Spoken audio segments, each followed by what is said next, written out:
Former FBI lawyer Lisa Page yesterday announced that she has sued both the FBI and the Department of Justice for illegally and irresponsibly leaking 400 text messages between Lisa Page and Peter Strzok to the media and to the public. Now, the reason she filed this lawsuit on Tuesday rather than filing it, a year or so ago, she resigned in May of 2018. But the reason she's filing it now is because she has essentially, thanks to this Inspector General report, been vindicated. It was determined in that Inspector General's report that Lisa Page, her text messages, her relationships with Peter Strzok, nothing related to Lisa Page whatsoever, was the reason Trump was investigated. Nothing having to do with Lisa Page led to any investigation with Donald Trump. Now, some of the other conclusions in the Inspector General's report, I guess that's a little up for interpretation, because both Democrats and Republicans are taking a victory lap saying that the report vindicates them.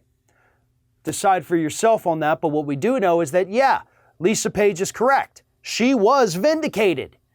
And now she's suing because the release of those text messages with Peter Strzok had absolutely nothing to do with anything, and instead was a massive violation of her privacy.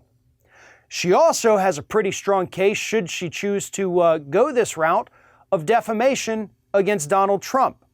After all, just a month and a half ago, Donald Trump was at a rally where he pretended to fake an orgasm when talking about Lisa Page and Peter Strzok.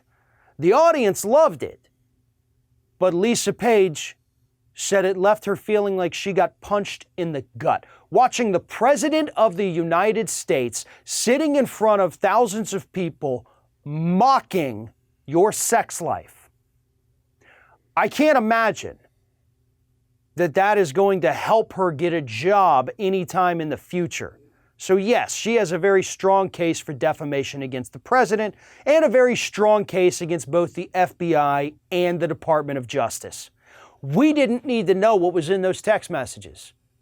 Apparently, thanks to the Inspector General's report, that wasn't relevant to anything. The reason they were released was because Donald Trump and all of his other lackeys in his administration at the time needed an excuse. They needed an excuse to say that the entire Mueller investigation was politically motivated, that there was some kind of deep state coup taking place by the Democrats against the Republicans, and Lisa Page and Peter Strzok became the scapegoats. But they shouldn't have been. I hope Miss Page prevails in her lawsuit, and I hope that she goes further and files a suit of defamation against Donald Trump. She was wronged in this instance, and that Inspector General report confirms that. Thanks for watching, everybody, and don't forget, if you like what you see here, like, comment, share, and subscribe to our channel. And now you can also become a member of Ring of Fire and get exclusive early access to certain Ring of Fire videos all throughout the week. Just click on the little join button right below the video.